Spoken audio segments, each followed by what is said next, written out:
नमस्कार प्यारे साथियों, स्वागत है आपका एक बार फिर से और हम लोग पढ़ रहे थे विजयनगर साम्राज्य, है ना? आपको याद होगा कि पिछली क्लास तक हमने विजयनगर साम्राज्य के बारे में चर्चा करना शुरू कर दिया था और जो हमारा अंतिम बिंदु जहाँ पे हमारी पिछली क्लास समाप्त हुई थी, वो था विरूपाक्ष द्वितीय।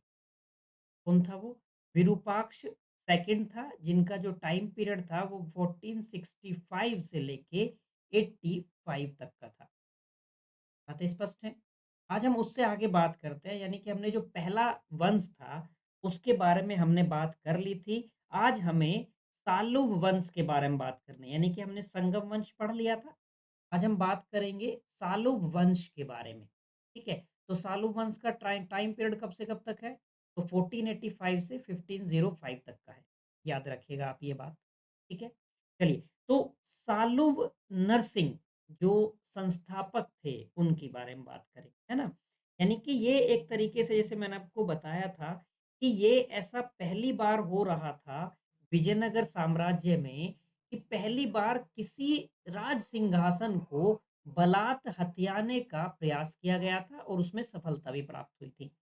बलात् इन द सेंस यानी कि जिसको ना एक तरीके से आप ये कह सकते हैं कि बंदूक के दम पे, तलवार के दम पे राज्य की स्थापना, अपने वंश की स्थापना की गई थी। ठीक है? तो विजयनगर साम्राज्य के राज सिंहासन के इतिहास में पहली बार ऐसा हुआ था, ये आपको याद रखना है कि सालू वंश की जो स्थापना थी, वो हथियार के बल पर हुई थी। इसको हथियाकर अपना वंश सालू वंश जो था, वो स्टार्ट किया था सालू नरसिंह ने। ठीक है जी, सालुक नरसिंह ने। अब देखिए इसके बारे में थोड़ा-सा आप जान लीजिए, बाकी इसके बाद हम तुलु वंश के बारे में पढ़ेंगे। थोड़ी कहानी आप सालू वंश की जान लीजिए, है ना? तो जैसे सत्ता प्राप्त होगी, तो सत्ता प्राप्त करने के पश्चात ही क्या होगा, सालू नरसिंह जो होंगे वो क्या करेंगे, जो विजयनगर के सामंत शासक थे, है ना? या जितने भी विद्रोही थे, चाहे उसमें नायक भी हों, नायक भी विद्रोह कर रहे थे, तो इन विद्रोहों का दमन करता है। कौन करता है सबसे पहले? सालू नरसिंह। जैसे ही गद्दी पर बैठता है, वो अपने विद्रोहियों का दमन करता है। ठीक है? इसके बाद ये आगे की तरफ बढ़ता है और जो विदेशी आक्रमण हो रहे थे, ये उनका मुकाबला करता है। बातें स्पष्ट होगी। अब वो देखता है कि विजयनगर साम्राज्य में ये शांति व्यवस्था जो थी, वो अब खत्म हो गई है, हर तरफ अव्यवस्था फैल गई है। तो बाकी जो अदर स्टेट थे, वो इस चीज़ का लाभ उठाने का प्रयत्न करने लगे और इसी क्रम में उड़ीसा के जो पुरुषोत्तम गजपति थे, वो विजयनगर पर अटैक कर देते। ठीक है? वो विजयनगर पर अटैक कर देंगे और विजयनगर पर अटैक करने के बाद ये क्या करते हैं, सालू नरसिंह को बंदी बना लेते हैं। ठीक है? अब सालू नरसिंह जो है वो बंदी बन गए, लेकिन वो क्या करेंगे कि अपनी मुक्ति के लिए बात करेंगे गजपति से कि भई एक काम करिए आप हमको छोड़ दीजिए। वो उससे प्रार्थना करेंगे, याचना करेंगे, तो ये याचना करने के बाद गजपति उनको रिहा कर देता है। ठीक है? लेकिन जो ये उदयगिरी वाला जो प्रदेश है, वो गजपतियों के अधिकार में चला जाता है, ये आपको याद रखना है एक बात, क्योंकि ये अभी आगे भी आ जाएगा आपका। कौन-सा क्षेत्र है? जो ये उदयगिरी वाला क्षेत्र है, ये किसके पास चला गया? तो ये चला गया गजपति के पास। जो गजपति शासक थे, ये उनके पास चला जाता है। ठीक है जी। अब ये जो हार हुई सालू नरसिंह की, सालू नरसिंह अपनी इस हार से हतोत्साहित नहीं होता है, वो क्या करता है अपनी सेना को शक्तिशाली बनाने के लिए प्रयत्न करता है। ठीक है? और इसी क्रम में वो अरब व्यापारियों से घोड़ों का आयात करता है। किनसे करता है? अरब व्यापारियों से। अभी तक यहाँ पे एक बात याद रखनी है कि ये आपका 1480-90 के आसपास की चीज़ें चल रही हैं अभी, ठीक है? 1480 से 90 के बीच की चीज़ें चल रही हैं, तो यहाँ तक अरब व्यापारी हैं। अभी आप देखेंगे जैसे ही 1498 में आपको पता है वास्को डी गामा भारत आता है पुर्तगाली व्यक्ति, तो यूरोपीय कंपनियों का आगमन शुरू हो जाएगा और पुर्तगाली जब फिर से आएँगे तो पुर्तगाली क्या करेंगे समुद्र में अपनी शक्ति स्थापित कर लेंगे। फिर हम देखेंगे कि विजयनगर में जो कृष्णदेव राय है, वो किस तरीके से पुर्तगालियों से एक संधि करेगा, एग्रीमेंट करेगा कि आप हमें घोड़े दीजिए और पुर्तगाली जो है अरब व्यापारियों को मार-मार के समुद्र में अपनी शक्ति स्थापित कर लेंगे और अरब व्यापारियों को यहाँ से भगा देंगे। ठीक है? लेकिन अभी तक क्या है, अभी तक की कंडीशन ये है कि अरब व्यापारी हैं। ठीक है? तो सालुब क्या करता है, सालुब नरसिंह हतोत्साहित नहीं होता अपनी हार से, वो सेना को शक्तिशाली बनाने के लिए अरब व्यापारियों से अधिक घोड़े आयात करने के लिए उन्हें लालच देने लगता है, उनको प्रलोभन देने लगता है। ठीक है? अब ये क्या करता है कि कर्नाटक का जो तुलुक प्रदेश था, उस पर भी अपनी सत्ता स्थापित कर लेता है। ठीक है? लेकिन होता ये है कि 1490 में इसकी मृत्यु हो जाती है। चीज़ें स्पष्ट हो गई। अब इसके जो उत्तराधिकारियों की बात करें यदि, तो इसके उत्तराधिकारियों में इसके 2 पुत्र थे। ठीक है? सालुम नरसिंह के। एक का नाम था तिम्मा, एक का नाम क्या था बच्चे? एक का नाम था तिम्मा और दूसरे का नाम था इम्माड़ी नरसिंह। क्या नाम था दूसरे का? इम्माड़ी नरसिंह। चीज़ें स्पष्ट है बच्चा? तो ये अब ये दोनों के दोनों जो हैं अल्पायु हैं, है ना? तो सालुम नरसिंह का एक सेना नायक था नरसा। इसका आप नाम याद रखिएगा क्योंकि ये कृष्णदेवराय के समय तक आपके काम आएगा। इसका नाम क्या है? नरसा नायक। ठीक है? तो नरसा नायक इनका संरक्षक बन जाता है और जैसे ही मौका मिलता है, अब ये तो दोनों अल्पवयस्क हैं, तो मौका मिलते ही नरसा नायक क्या करता है, पूरी सत्ता अपने हाथ में ले लेता है। ठीक है? तो फिर मतलब दिखाने के लिए वो क्या करता है, पहले तिम्मा का राज्य से भी अभिषेक करा देता है, लेकिन कुछ टाइम बाद ही क्या होता है कि एक शत्रु तिम्मा को मार देता है। ठीक है? तिम्मा की हत्या कर दी जाती है। तो इसके बाद इसका जो छोटा भाई था, इम्माड़ी नरसिंह को गद्दी पर बैठाया जाता है। ठीक है? वयस्क होने तक। अब तब तक तो वो रहता है नरसा नायक उसका संरक्षक। लेकिन जैसे ही इम्माड़ी नरसिंह बड़ा होता है, तो नरसा नायक के साथ में उसका मतभेद हो जाता है, दोनों की आपस में पटती नहीं है। ठीक है? तो अब चूँकि शासन की पूरी शक्ति किसके हाथों में है? नरसा नायक के हाथों में है। तो वो क्या करता है, इम्माड़ी नरसिंह को बंदी बना लेता है। ठीक है? और पेनुकोंडा के किले में नज़रबंद कर देता है। बात क्लियर हो गई? अब नरसा नायक क्या करता है, अगले 12-13 सालों तक, 12 से 13 वर्ष तक सफलतापूर्वक शासन करता है और इसकी एक अच्छी बात ये थी कि जो विजयनगर के खोए हुए प्रदेश थे, ये उन पर फिर से अपना अधिकार स्थापित कर लेता है। बात स्पष्ट हो गई? यानी कि नरसा नायक का जो शासन है वो अच्छा चलता है। इसमें कोई डाउट नहीं, वो सफलतापूर्वक शासन करता है। यहाँ तक की चीज़ें स्पष्ट हैं। अब ये क्या करेगा आगे चल के, ये 1498 में, अच्छा अब यहाँ पे जो ये डेट आएगी और जो नाम आएगा ये भी आपको याद रखना है क्योंकि ये बार-बार रिपीट होंगे। 1498 में क्या होगा, बीजापुर के जो यूसुफ आदिल शाह थे, ये उनको पराजित करता है। ठीक है? दूसरी बात, नरसा नायक की जो एक महत्वपूर्ण विजय थी, जो प्रसिद्ध विजय थी, जो उसकी बड़ी सफलता थी, वो गजपतियों के विरुद्ध थी। आपको याद आएगा जो हमने बताया कि गजपति नरेश के हाथों में उदयगिरी का जो प्रदेश था वो चला जाता। ठीक है? तो ये क्या करता है, गजपतियों के विरुद्ध सफलता हासिल करता है। जो प्रताप रुद्र गजपति थे, उन्होंने दक्षिण और उसके साम्राज्य को जो विस्तार कर रहे थे, वो उसको रोका। ठीक है? किसका? प्रताप रुद्र गजपति का। बात स्पष्ट हो गई? अब सुदूर दक्षिण तक आप चले जाइए, चोल, चेर, पांड्य, इन शासकों ने भी विजयनगर की प्रभुसत्ता स्वीकार कर ली थी। ये लोग बाध्य हो गए थे। किसके समय में? नरसा नायक के समय में।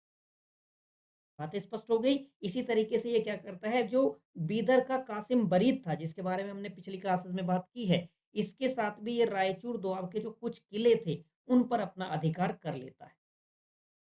चीजें स्पष्ट है यहाँ तक की? अब 1505 का समय आता है। समय आता है 1505 का। ठीक है जी। अब 1505 का समय आता है तो नरसा नायक का पुत्र था वीर नरसिंह। क्या नाम था उसका? उसका नाम था वीर नरसिंह। ठीक है जी। अब वीर नरसिंह भी एक खेल खेलता है। ये क्या करता है कि वीर नरसिंह इम्माड़ी नरसिंह की हत्या कर देता है। ठीक है? अब जो एक तरीके से नरसा नायक तो संरक्षक ही था राजा का, तो नरसा नायक कोई ऑफिशियल शासक तो था नहीं। तो अब ये वीर नरसिंह क्या करता है, नरसा नायक का बेटा, ये असली शासक जो इम्माड़ी नरसिंह था, उसकी हत्या कर देता है और खुद को गद्दी पर स्थापित कर लेता है, स्वयं सिंहासन पर अधिकार कर लेता है। ठीक है? और विजयनगर साम्राज्य में तीसरे राजवंश की, यानी कि तुलुव वंश की स्थापना होती है। ठीक है? तो आप एक तरीके से ये जान सकते हैं, ये याद रखिए कि जिस प्रकार सालुव वंश की स्थापना विजयनगर के राज सिंहासन को बलात् हथियाने के बाद हुई थी, उसी प्रकार से तुलुव वंश की स्थापना भी राज सिंहासन को बलात् हथियाने से हुई थी।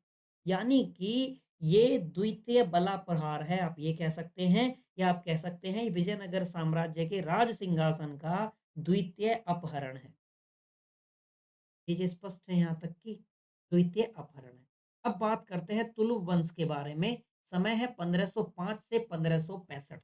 इसकी स्थापना किसने की है? तो इसकी स्थापना नारसा नायक का जो बेटा था, उसने इसकी स्थापना की है। उनका नाम था वीर नरसिंह। बात स्पष्ट हो गई। तो तुलुव वंश विजयनगर का तीसरा राजवंश है। इसकी स्थापना कौन करता है? वीर नरसिंह करता है। और तुलुव वंश के कुल 6 शासक, कितने? कुल 6 शासक, और कितने वर्ष तक शासन कर रहे हैं? 60 वर्ष तक, 1505 से 1565 तक, जब तक राक्षस तगड़ी का युद्ध होता है तब तक। ठीक है जी। अब कृष्णदेव राय तुलुव वंश का ही नहीं बल्कि पूरे विजयनगर साम्राज्य का महानतम शासक था। ठीक है जी। और एक व्यक्ति का नाम याद रखिए, तिरुमल जो था वो तुलुव वंश का अंतिम शासक। ठीक है? तो 2-4 बातें आपको वीर नरसिंह के बारे में याद रखनी है। उसके बारे में आपको इस अध्याय में अधिकांश बातें जो याद रखनी है, वो कृष्णदेव राय के बारे में याद रखनी। ठीक है? इनकी एक-एक उपाधि आपको बहुत अच्छे से याद रखनी है बच्चे। ठीक है? पहले मैं आपको कुछ चीज़ें स्पष्ट कर देता हूँ वीर नरसिंह के बारे में, क्योंकि उन्होंने तुलु वंश की स्थापना की। ठीक है? तो वीर नरसिंह कौन है? तो जो नरसा नायक थे, उनके बेटे हैं वीर नरसिंह। इनकी उपाधि थी, बहुत कम चांस है इनकी उपाधि पूछने का, फिर भी आप इनकी उपाधि को याद रखिए। अगर एग्ज़ाम में मिलेगा तो आपको ऑप्शन देख के याद आ जाएगा। भुजबल इनकी उपाधि थी। ठीक है? इसने केवल 4 वर्ष तक शासन करता है, वीर नरसिंह। कितने वर्ष तक बच्चे शासन करता है वीर नरसिंह, नरसा का बेटा? तो ये केवल 4 वर्ष तक शासन करता है। ठीक है? अब ये इम्माड़ी नरसिंह की हत्या करके बैठा था। अब जब इसने असली शासक जो था, इम्माड़ी नरसिंह, उसकी हत्या कर दी, तो इसके खिलाफ क्या होगा? लोग इसके खिलाफ हो जाएँगे। लोगों के अंदर इसके विरुद्ध असंतोष फैल जाएगा। यानी कि वीर नरसिंह अपने इस 4 साल के अल्प शासन काल में आंतरिक विद्रोह और बाह्य आक्रमण तो होते ही रहेंगे, आंतरिक विद्रोह भी ये झेलता रहेगा। ठीक है जी। लेकिन शासन के क्षेत्र में ये 4 सालों में कुछ महत्वपूर्ण कार्य करता है। जैसे एक महत्वपूर्ण कार्य इसका ये था कि ये अपनी सेना को संगठित करता है, और एक इसकी उपलब्धि ये थी कि जो इसके सामान्य नागरिक थे, ये अपने सामान्य नागरिकों को युद्ध प्रिय बनाने में सफल हो गया था। चीज़ें स्पष्ट हैं? अब देखिए 1505 से 1509 का समय है वीर नरसिंह का। 1505 से 1509 का। अब आपको अच्छे से पता है कि इस समय पुर्तगाली आ चुके हैं और वो अपने 2 कारखाने भी स्थापित कर चुके हैं। ठीक है? तो पुर्तगाली गवर्नर जी जो थे अल्मेडा जी, उससे वो अल्मेडा से वे बातचीत करता है, और फ्रांसिस्को डी अल्मेडा के द्वारा जो घोड़े लाए जाते हैं, उन सभी घोड़ों को खरीदने के लिए एक समझौता करता है। ठीक है? ये एक, इससे पहले विजयनगर साम्राज्य में शादी पर टैक्स लगता था। ये शादी पर से टैक्स भी हटा देता है, इम्पोर्टेंट बात है, इसको याद रखिएगा, महत्वपूर्ण तथ्य है। यानी कि ये एक उदार नीति नीति जो है आरंभ करता है।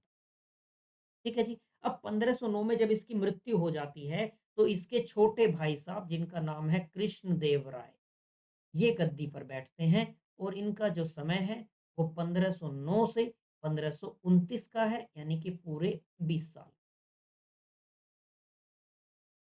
चीज़ें स्पष्ट है? अच्छा, अब यहाँ पे देखिए पूरी तरीके से कौन रहेगा? पूरी तरीके से यहाँ पे पुर्तगाली हैं, ठीक है? याद रखना है।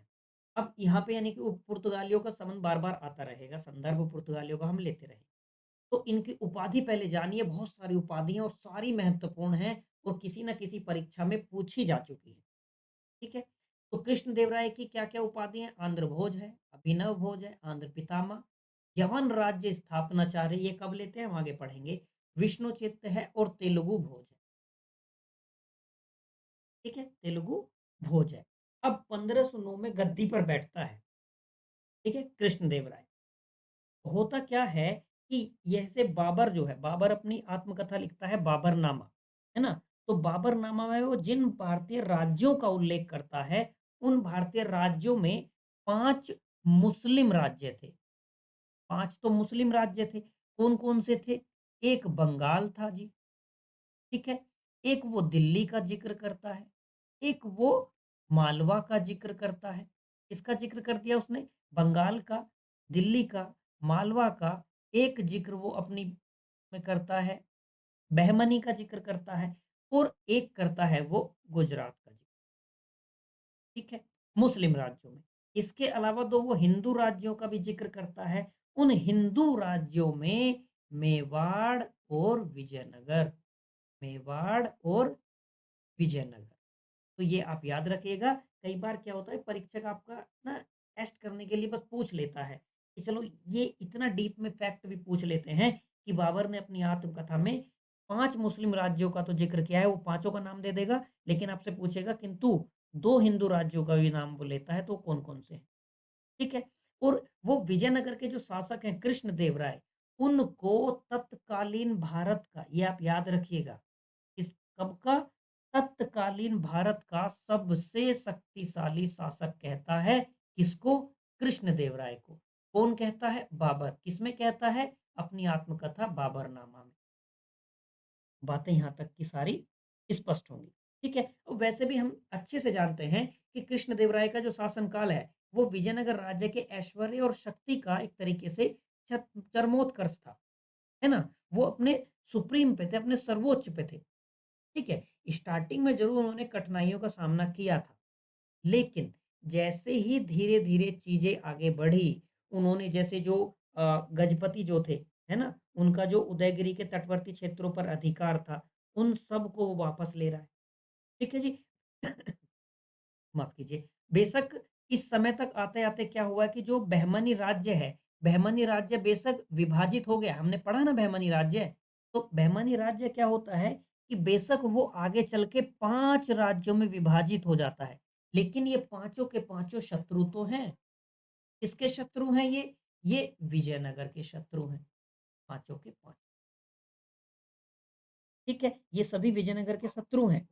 है ना जी? अब देखो पुर्तगाली क्या कर रहे हैं, पश्चिमी समुद्र तट पर सत्ता के विस्तार का प्रयास कर रहे हैं, है ना? जैसे आप पढ़ते भी हैं आधुनिक भारत के इतिहास में हमारे साथ आपने पढ़ा भी था कि मालाबार में पुर्तगाली जो हैं, वो जाते हैं कालीकट पे आते हैं तो जमोरिन उनका स्वागत करता है ना? तो बाद में क्या होने लगता है कि वो जमोरिन की शक्ति की ही अवज्ञा करने लगते हैं और ये अपने 2 कारखाने पुर्तगाली जो है बना देते हैं। कहाँ बनाते हैं बच्चे? एक कोचीन में बना देते हैं 1503 के आसपास और एक ये बना देते हैं कन्नूर में। स्पष्ट हो रही है? और ये इनके मोर्चे बंद कारखाने थे यानी यहाँ पे सैनिक भी होते थे। ठीक है जी? और अब 1509 में ये क्या करते हैं कि जो कालीकट की जो जमोरिन की सेना थी उसको, जो मिस्र की सेना थी उसको पुर्तगाली जो है पराजित कर देते हैं दोनों की संयुक्त सेना को। ठीक है? तो कहीं न कहीं पुर्तगाली क्या कर रहे हैं? अपनी शक्ति स्थापित कर रहे हैं, अपना शक्ति प्रदर्शन कर रहे हैं। ठीक है? अब देखो, पुर्तगाली जो अपनी साम्राज्यवादी महत्वाकांक्षाएँ हैं, इनकी पूर्ति के लिए विजयनगर साम्राज्य की सहायता चाहते थे। अब उसके कई कारण भी थे, हम एक-एक करके आगे बात करेंगे, है ना? देखो, जैसे क्या था कि इनको कुछ सुविधाएँ चाहिए होंगी, किससे चाहिए होगी? विजयनगर से, तो ये किसके पास भेजेंगे अपने दूत को? कृष्णदेव राय के पास में। तो इसीलिए क्या होता है कि जो पुर्तगाली गवर्नर था अल्बुकर्क, वो अपने एक दूत को भेजता है जिनका नाम था फादर लुई। आपको नाम याद रखना ज़रूरी बिल्कुल नहीं है, लेकिन फिर भी बता दे रहे हैं, क्या नाम था उनके दूत का? Father Louis. अल्बुकर्क भेजता है ना? और वो किस लिए भेजता है? वो भेजता है कि हमें जो कालीकट के जमोरिन शासक हैं, इनके विरुद्ध युद्ध संबंधी समझौता करना है। ठीक है? दूसरा वो भटकल और मंगलोर के बीच में कारखाना स्थापित करने की अनुमति माँगने के लिए आता है। ठीक है जी? लेकिन कृष्णदेव राय जो थे वो दूरदर्शी थे। वो उसकी नीति को भली-भाँति भाँप जाते हैं। बातें स्पष्ट है, वो भाँप जाते हैं, वो उसको मना कर देते हैं। बदले में जो पुर्तगाली थे, पुर्तगालियों ने लालच भी दिया कृष्णदेव राय को। कृष्णदेव राय से कहते हैं कि गोवा की विजय में हम आपकी सहायता करेंगे और आपको जितने भी घोड़ों की पूर्ति चाहिए होगी, जितने भी घोड़े आपको चाहिए होंगे, हम घोड़ों की पूर्ति का एकाधिकार दे देंगे विजयनगर को, कृष्णदेव राय को, है ना? लेकिन कृष्णदेव राय जो थे कुशल राजनीतिज्ञ थे, वो उस पुर्तगाली दूत को, फादर लुई को स्पष्ट उत्तर देकर वापस लौटा देते हैं। बातें स्पष्ट हो गई। अब 1509-10 में जब ये कृष्णदेव राय के सामने ये कठिनाइयाँ हैं, तो बीदर का सुल्तान क्या करेगा मोहम्मद शाह, वो विजयनगर पर अटैक कर देगा। ठीक है? लेकिन ये सब अटैक जो थे सफल नहीं होंगे, जो विजयनगर की सेना है वो उसको पराजित कर लेंगे, है ना? हाँ, इस युद्ध में एक इम्पोर्टेंट बात ये होगी कि जो बीजापुर के शासक थे यूसुफ आदिल शाह, वो मारा जाता है और जैसे ही आदिल शाह मरता है तो बीजापुर में अव्यवस्था फैल जाती है और इसका जो उत्तराधिकारी था यूसुफ आदिल शाह का, वो था इस्माइल, वो अल्पवयस्क था। ठीक है? अब इसी स्थिति का फ़ायदा उठाएँगे कृष्णदेव राय और वो समय चुन लेंगे 1512 का। ठीक है? 1512 में वो क्या करेंगे, रायचूर और गुलबर्गा के किले पर अपना अधिकार कर लेंगे। बातें स्पष्ट हो गई। यहाँ तक की चीज़ें निकल गई। अब इसके पश्चात वो क्या करता है कि बीदर पर अटैक करते हैं और जो बहमनी शासक महमूद शाह थे, उनको कासिम बरीद के चंगुल से निकाल लेते हैं और फिर से गद्दी पर बैठा देते हैं और तब ये उपाधि लेते हैं यवन राज्य स्थापनाचार्य की। यहाँ तक की चीज़ें स्पष्ट होंगी। इसके बाद कृष्णदेव राय एक के बाद एक जैसे उमत्तूर के सामंतों की तरफ वो ध्यान देते हैं, उड़ीसा के शासकों की तरफ अपना ध्यान आकर्षित करते हैं। तो इन सबको वो बारी-बारी, बारी-बारी पराजित करते चले जाते हैं। जैसे उड़ीसा के जो गजपति थे, उनकी सेनाओं को 4 युद्ध में पराजित करते हैं कृष्णदेव राय। बात स्पष्ट हो गई। तो इस तरीके से वो गजपतियों को पराजित कर देते हैं कृष्णदेव राय और ये क्रम उनका निरंतर चलता रहता है और 1520 तक कृष्णदेव राय जो विजयनगर के सभी शत्रु थे, उनका समाप्ति कर देते हैं, उनका खात्मा कर देते हैं 1520 तक। यानी कि विजयनगर के सभी शत्रुओं को पराजित कर देंगे और अपनी अजेय शक्ति की स्थापना करेंगे। ठीक है? अब बात करते हैं थोड़ा-सा पुर्तगालियों के साथ संबंध की। तो पुर्तगालियों के साथ क्या होता है कि कृष्णदेव राय ने भी सहिष्णुता की नीति अपनाई। इसके मेनली 2 कारण थे मैं आपको बताऊँ तो। एक कारण तो ये था कि बीजापुर के प्रदेशों को जीतकर साम्राज्य का विस्तार करना चाहते थे पुर्तगाली। अब बीजापुर हमको पता है कि बीजापुर विजयनगर का शत्रु है। तो इसलिए कृष्णदेव राय ने भी सोचा कि ये तो साझे शत्रु की संकल्पना आ गई। शत्रु का शत्रु हमारा मित्र। तो इसलिए वो क्या करते हैं कि समान शत्रु के कारण पुर्तगाल और विजयनगर एक दूसरे के निकट आ जाते हैं। ठीक है, एक कारण तो ये है। दूसरा और महत्वपूर्ण कारण ये है कि जो पुर्तगाली थे उन्होंने भारत के सामुद्रिक प्रदेशों से अरब व्यापारियों को निष्कासित कर दिया था, जिसके कारण अब जो अरबी फारसी घोड़ों का जो व्यापार है, अब पूरी तरीके से पुर्तगालियों के हाथों में आ गया। है ना? अब पुर्तगालियों ने विजयनगर के साथ संधि के शर्तों के अंतर्गत क्या कर लिया कि हम मात्र विजयनगर को ही आयातित घोड़े बेचेंगे। ये वचन दे दिया गया विजयनगर को। है ना? इसके अतिरिक्त भी कुछ ऐसे कारण थे कि पुर्तगाल भी व्यापार की सुविधाओं की दृष्टि से विजयनगर से मित्रता चाहता था। बातें स्पष्ट हो गई? तो इस तरीके से कृष्णदेव राय के शासनकाल में विजयनगर और पुर्तगालियों के बीच में व्यापारिक संबंध प्रारंभ हुए। है ना? इसी क्रम में जो पुर्तगाली यात्री हैं एडवर्डी बारबोसा और डोमिंगो पायस, ये दोनों क्या होता है, ये दोनों किसके समय में आते हैं? कृष्णदेव राय के समय में भारत आते हैं। स्पष्ट है? याद रखिएगा बारबोसा और डोमिंगो पायस। एडवर्डी बारबोसा और डोमिंगो पायस। है ना? ये विजयनगर की यात्रा करते हैं। डोमिंगो पायस कृष्णदेव राय के बारे में लिखते हैं, उनके व्यक्तित्व के बारे में लिखते हैं, उनके शासनकाल के बारे में लिखते हैं और वो कहते हैं कि वह अत्यधिक महान और सर्वगुण संपन्न नरेश है, जैसा कि शायद कोई अन्य हो सके। ठीक है? इसके आगे वो कृष्णदेव राय की कद-काठी और उनके प्रशासन की प्रशंसा करता है। बात स्पष्ट है? जैसे वो आगे लिखता है कि राजा मझोले कद का है तथा गौरवर्णी है, अच्छी कद-काठी है, दुबलेपन के स्थान पर वो स्थूल है, उसके मुख पर चेचक के निशान हैं, है ना? और वो विजयनगर की राजधानी की भी प्रशंसा करते हुए लिखता है कि इसके बाज़ारों में संपूर्ण विश्व की ऐसी कोई वस्तु नहीं है, जो ना बिकती हो। हालाँकि ये थोड़ा-सा अतिशय प्रशंसा इसको कह सकते हैं।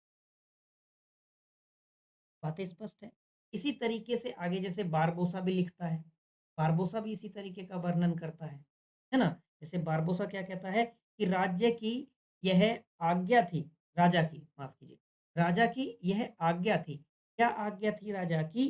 कि कोई भी व्यक्ति, चाहे वह किसी भी समुदाय का हो, ध्यान से, कोई भी व्यक्ति, चाहे वह किसी भी समुदाय का हो, अपनी इच्छा से किसी भी स्थान पर बिना किसी भय के आ जा सकता है, कहीं भी रह सकता है।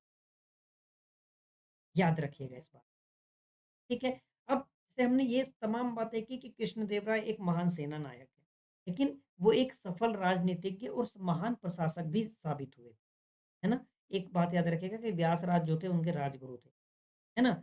एक ग्रंथ का नाम भी आपको याद रखना पड़ेगा। एक जो ग्रंथ है इसका कृष्णदेव राय का, उनका एक ग्रंथ है आमुक्तमाल्यद। क्या ग्रंथ है बच्चा? आमुक्तमाल्यद। अच्छा ये कहीं पे आपको माल्यद मिलेगा, कहीं पे आपको माल्यदा मिलेगा। स्पष्ट है? तो ये राजनीति पर ग्रंथ था जिसमें उनके राजनीतिक विचार थे, प्रशासकीय नीतियाँ सब लिखी हुई। बातें स्पष्ट है? अब जैसे एक ये कहते हैं, जो आगे इसमें लिखा गया, विदेशी जो जितने भी लोग थे, ये सब एक ग्रंथ लिखते हैं जैसे जो भी, उसमें वो लिखते हैं कि एक मुकुटधारी, कौन लिख रहा है? कृष्णदेव राय। एक मुकुटधारी राजा को सदा धर्म को दृष्टि में रखकर शासन करना चाहिए। इम्पोर्टेंट बात है। हमको वो ऑप्शन देगा कि डोमिंगो पायस ने कहा है, बारबोसा ने कहा है, या 2-3 और आपको दे देगा कि उन इतिहासकारों ने लिखा है, या कोई व्यक्ति थे जो विजयनगर साम्राज्य में यात्रा करने आए थे, उन्होंने लिखा है। तो आपको ये याद रखना है। ठीक है जी। यदि हम थोड़ी-सी बात करें सांस्कृतिक उपलब्धियों के बारे में, तो कृष्णदेव राय एक महान विद्वान, विद्या प्रेमी विद्वानों का संरक्षक भी था, है ना? इन्होंने तेलुगु भोज, आंध्र भोज, कृष्णराव, मकाकाव, आंध्र भोज इनको कहा जाता था, ठीक है? इनका जो काल था, वो तेलुगु साहित्य के लिए क्लासिकल युग माना जाता था, क्लासिकल युग।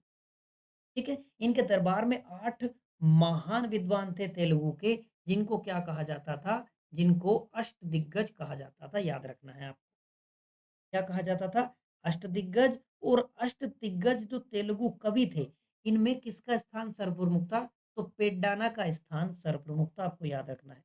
यानी कि जिसे कृष्णदेव राय विशेष रूप से सम्मानित करते थे, है ना? अब पेड्डाना जो थे इनको संस्कृत और तेलुगु दोनों भाषा का ज्ञाता था। बातें स्पष्ट है।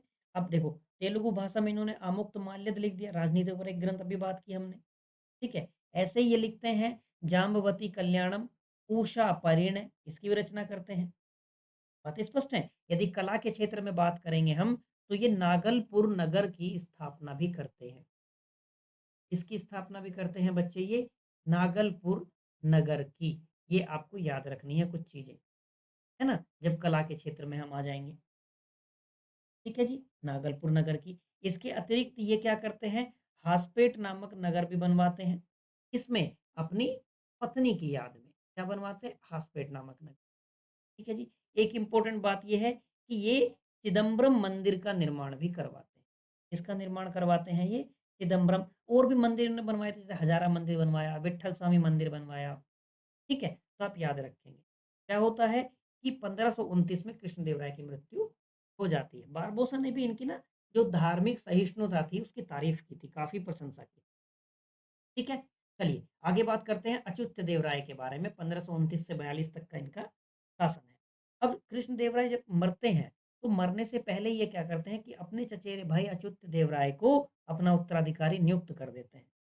क्यों? क्योंकि इनका जो बेटा था, तो बेटा केवल 18 महीने का था, जब ये इनको उत्तराधिकारी घोषित करते हैं, है ना? तो सिंहासन के योग्य नहीं था। बात स्पष्ट हो गई। तो ये किसको कर देते हैं? अच्युत राय को कर देते हैं, अच्युत देव राय को। अब देखिए यहाँ पे 2-3 चीज़ें आएगी। जैसे जो कृष्णदेव राय के जो जमाता थे, राम राय, उनको ये व्यवस्था पसंद नहीं थी कि आप पहले से उत्तराधिकारी घोषित कर दो। तो ये क्या करते हैं, ये राम राय जी अपने साले सदाशिव का दावा प्रस्तुत करते हैं। ठीक है? कि शासक किसको बनाया जाए? सदाशिव को बनाया जाए। जबकि अच्युत देव राय के साले जो थे सलकराज तिरुमल और चिन्न तिरुमल, ये दोनों अच्युत देव राय का समर्थन कर देते हैं। तो अब क्या होता है कि अब ये गृह युद्ध जैसी स्थिति उत्पन्न हो जाती है, ठीक है?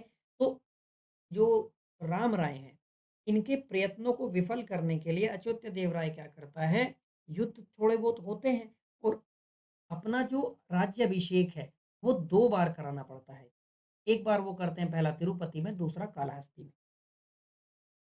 तो अलग-अलग स्थानों पे, है ना? यानी कि अच्युत देव राय क्या करता है, राम राय को शासन में बाद में सहभागी बना लेता है। तो उसका भी जो असंतोष था, वो समाप्त हो जाता है। यानी कि भविष्य में होने वाली संघर्ष की संभावनाओं को भी अच्युत देव राय खत्म कर देता है। ठीक है? अब जब ये अब क्या देखिए, इंटरनल मैटर में गड़बड़ी चल रही है प्रशासन में। तो इस आंतरिक स्थिति का लाभ उठाकर उड़ीसा के जो शासक थे, वही गजपति प्रतापरुद्र आ जाते हैं। तो वो क्या करते हैं, बीजापुर का जो शासक था इस्माइल, जो यूसुफ आदिल शाह के बाद बना था, है ना? अब ये सब क्या करते हैं कि जो हमारे पहले प्रांत हैं, जो विजयनगर ने छीन लिए हैं, हम उन पर आक्रमण करते हैं, उनको वापस प्राप्त करते हैं। लेकिन अच्युत देव राय क्या करता है, गजपतियों के आक्रमण को तो विफल कर देता है, लेकिन जो आदिल इस्माइल आदिल था, वो रायचूर और मुदगल के किलों पर अधिकार कर लेता है। ठीक है? बहरहाल, ये उठा-पटक थोड़ी-सी कुछ समय तक चलती रहती है। इम्पोर्टेंट बात यहाँ पे कुछ ये है कि अच्युत देव राय के समय में ही पुर्तगाली क्या करते हैं, तूतीकोरिन के मोती उत्पादक क्षेत्रों पर कब्जा कर लेते हैं। ठीक है? और अच्युत देव राय के समय ही पुर्तगाली यात्री जो था नूनिज, वो भारत आता है। बातें स्पष्ट हो गई। अब नूनिज जो है, वो नूनिज घोड़ों का व्यापारी था और इसने ना कुछ समय अच्युत देव राय के दरबार में भी ये रहा था, व्यतीत किया। ठीक है? इसकी एक पुस्तक थी, क्रॉनिकल ऑफ फरनास नूनिज करके। क्या नाम था पुस्तक का बच्चे? Chronicle of Fernao Nuniz. इसमें ये क्या करता है कि विजयनगर साम्राज्य के प्रारंभ से लेके जब तक अच्युत देव राय हैं, तो उनके शासन के अंतिम वर्षों तक का वो इतिहास प्रस्तुत कर देता है। ठीक है? राजनाथ डिंडिम जो थे वो अच्युत देव राय के दरबारी कवि थे। इम्पोर्टेंट फैक्ट है, मैचिंग मिलाने वालों में ये आता है, इन वालों में, ठीक है? लिस्ट बी करके दे दिया जाता है तो उसमें ये मिलाने के लिए आता है। यहाँ तक की बातें स्पष्ट हैं? मेरे हिसाब से सारी चीज़ें आपको क्लियर हो रही होंगी। ठीक है? चलिए आगे बढ़ जाते हैं। अब बात कर लेते हैं जो महत्वपूर्ण है, तालीकोटा या राक्षस तगड़ी का युद्ध 1565 का। ठीक है जी। अब देखो, तालीकोटा या राक्षस तगड़ी का जो युद्ध है, इसमें क्या होता है, युद्ध के 4 संयुक्त सैनिक संघ, कौन-कौन से? अहमदनगर, बीजापुर, गोलकुंडा और बीदर। अच्छा, ये वही हैं जो मतलब 5 में विभाजित हुआ था, याद है आपको? लेकिन यहाँ पे 4 हैं, ठीक है? तो इन चारों ने एक संघ बनाया और ये चारों किसके विरुद्ध हुए? विजयनगर के विरुद्ध हुए और चारों मिलके विजयनगर पर अटैक करते हैं और इस समय जो अच्युत देव राय का भतीजा था, सदाशिव राय, वो गद्दी पर बैठा हुआ था। ठीक है जी। अब सदाशिव राय उस समय विजयनगर का शासक था। तो विजयनगर की बढ़ती हुई जो शक्ति थी, उससे दक्षिण के सारे ये जो सल्तनत थी, आशंकित हो गई थी। तो ये सब क्या करते हैं, अहमदनगर, बीजापुर, गोलकुंडा और बीदर, ये आपसी लड़ाई भुला देते हैं और साझे शत्रु की संकल्पना पर जोर देकर विजयनगर के खिलाफ हो जाते हैं कि हमारा तो एक ही शत्रु है सबका, है ना? तो इसी उद्देश्य से ये क्या करते हैं, एक सैनिक महासंघ बनाते हैं। है ना? जिसमें अहमदनगर, बीजापुर, गोलकुंडा और बीदर शामिल है। अच्छा, इसमें एक आपको दिमाग में आना चाहिए कि भाई इसमें बरार तो आया ही नहीं। विभाजित होने में 5 में बँटा था ना बहमनी। अहमदनगर, बीजापुर, गोलकुंडा और बीदर बरार। बरार भी था, लेकिन बरार इसमें शामिल नहीं था। उसका कारण ये था कि गोलकुंडा और बरार, इन दोनों के बीच में शत्रुता थी। तो बरार ने शामिल होने से मना कर दिया था। बातें स्पष्ट हो गई? तो 23 जनवरी 1565 को, 23 जनवरी 1565 को ऐतिहासिक तालीकोटा का या राक्षस तगड़ी का युद्ध प्रारंभ होता है और यहाँ पे फिर वही आ जाएँगे राम राय, है ना? राम राय क्या करेंगे, राम राय 70 साल उनकी उम्र हो जाती है, बहादुरी से मुकाबला करते हैं। स्टार्टिंग में तो इन संयुक्त संघ की सेनाओं को सफलता मिलती है पराजित होने में, है ना? स्टार्टिंग में तो वो पराजित कर देते हैं, लेकिन बाद में मुस्लिम तोप खाने के सामने विजयनगर की सेना टिक नहीं पाती है। ठीक है? तो इसी युद्ध में जब अहमदनगर का जो हुसैन निजाम शाह था, वो राम राय को मार देता है। बात स्पष्ट है। ये वही राम राय हैं जो इस कृष्णदेव राय की इस प्रथा का विरोध कर रहे थे, व्यवस्था का विरोध कर रहे थे कि आपने पहले ही उसको मनोनीत कर दिया या उत्तराधिकारी घोषित कर दिया। तो इन राम राय को वो मार देता है और मारने के बाद निजाम साहब चिल्लाता है कि अब मैंने तुमसे बदला ले लिया है, अल्लाह जो सज़ा देना चाहे दे। ठीक है? यहाँ तक की बातें स्पष्ट हो गई। अब यानी कि विजयनगर जो है वो पराजित हो जाता है। उसके बाद बात करते हैं अरिवाड़ू वंश की। अब आपको यहाँ पे एक चीज़ इम्पोर्टेंट देखनी है, ये 1565 का है और अरिवाड़ू वंश स्थापित होता है 1570 में। ठीक है? 1570 में। अब देखो, जब तालीकट का युद्ध हो गया, उसके बाद में क्या होता है, राम राय तो वहाँ पे मर गए। राम राय के भाई थे तिरुमल। क्या नाम था बच्चे उनका? तिरुमल उनका नाम था। तिरुमल जो थे वो सदाशिव को लेकर पेनुकोंडा आ जाते हैं, जहाँ पे हमने बताया था कि उसको किले के में कैद करके रखता है ना? नायक नारसा। तो वो यहाँ पे आ जाते हैं और यहीं से अपना शासन करना शुरू करते हैं और यहीं पे क्या करते हैं, विजयनगर में चौथे राजवंश अरिवाड़ू की, अच्छा ये यहाँ पे अरिवाड़ू है, कहीं-कहीं पे आपको अरवीडू भी लिखा मिल सकता है बच्चे, अरवीडू, ठीक है? अरिवाड़ू भी मिलेगा। तो ये अरिवाड़ू वंश की स्थापना कर देते हैं। ठीक है? तो थोड़ा-सा हम जान लेते हैं तिरुमल के बारे में। हालाँकि तिरुमल का समय बिल्कुल कम था, 1570 से 72 का ही था, 2 साल केवल, है ना? लेकिन फिर भी इनकी जो उपाधि है वो महत्वपूर्ण है, उपाधि है पतनशील कर्नाटक राज्य का उद्धारक, तिरुमल की। बातें स्पष्ट हो गई? तो ये क्या होता है तिरुमल की ये उपाधि आपको ये याद रखना है। ठीक है जी। अब देखो, जब तालीकोटा के युद्ध में विजयनगर पूरी तरीके से नष्ट हो गया था, तो ये अपनी राजधानी किसको बना लेते हैं? अब विजयनगर की राजधानी क्या बन जाती है? पेनुकोंडा। बात स्पष्ट हो गई? पेनुकोंडा। अब तिरुमल के सामने विषम परिस्थितियाँ हैं, जिसमें इसको गद्दी मिली है। तो इस परिस्थिति का सामना करने के लिए वो क्या करता है? अपने राज्य को भाषाई आधार पर बाँट देता है। किस पर बाँट देता है बच्चे? भाषाई आधार पर बाँट देता है ना? 3 भागों में और उसका जो प्रशासन है अपने बेटों को देता है, जिसमें एक का नाम था श्रीरंग, एक का नाम था राम और एक का नाम था वेंकटपति, ठीक है? और जब इन तीनों को दे देता है शासन सँभालने के लिए, तो तिरुमल क्या करता है पूरा ध्यान राज्य की सुरक्षा पर लगा देता है और वो कुछ मुस्लिम आक्रमण जो हो रहे थे, उनको रोकने में सफल भी होता है। बातें स्पष्ट हो गई। इसके बाद श्रीरंग प्रथम जो था वो तिरुमल का बड़ा बेटा था, ठीक है? वेंकट द्वितीय जो था, वेंकट द्वितीय उसके बाद में आता है। वेंकट द्वितीय के बारे में याद रखिएगा कि ये अरिवाड़ू वंश का महानतम शासक था। ये आप याद रखिएगा वेंकट द्वितीय के बारे में, महानतम शासक था। ठीक है जी? ये मतलब विजयनगर साम्राज्य को अक्षुण्ण बनाए रखने में सफल रहा था, है ना? और ये चंद्रगिरी को अपना मुख्यालय बनाता है। चंद्रगिरी का नाम बार-बार आया था हमारे आधुनिक भारत के इतिहास में भी, ठीक है? ये बाद में फिर से क्या करता है अपना जो हेडक्वार्टर जो मुख्यालय है उसको पेनुकोंडा में ही स्थानांतरित कर देता है। ठीक है जी? श्रीरंग तृतीय अरवाड़ू वंश का वह विजयनगर साम्राज्य का अंतिम शासक। चीज़ें स्पष्ट हैं।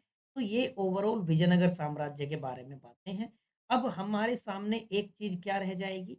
हमारे सामने एक चीज़ बच्चे ये रह जाएगी कि हमको विजयनगर साम्राज्य का जो प्रशासन है, हम उसके बारे में बात करें। यानी कि हमारी अब एक क्लास किस बारे में होगी? एक क्लास हमारी होगी विजयनगर प्रशासन के बारे में। ठीक है बच्चे? विजयनगर प्रशासन के बारे में हम बात करेंगे, तो हमारी जो ये 6 नंबर वाली यूनिट है, ये संभवतः हमारी समाप्त हो जाएगी। ठीक है?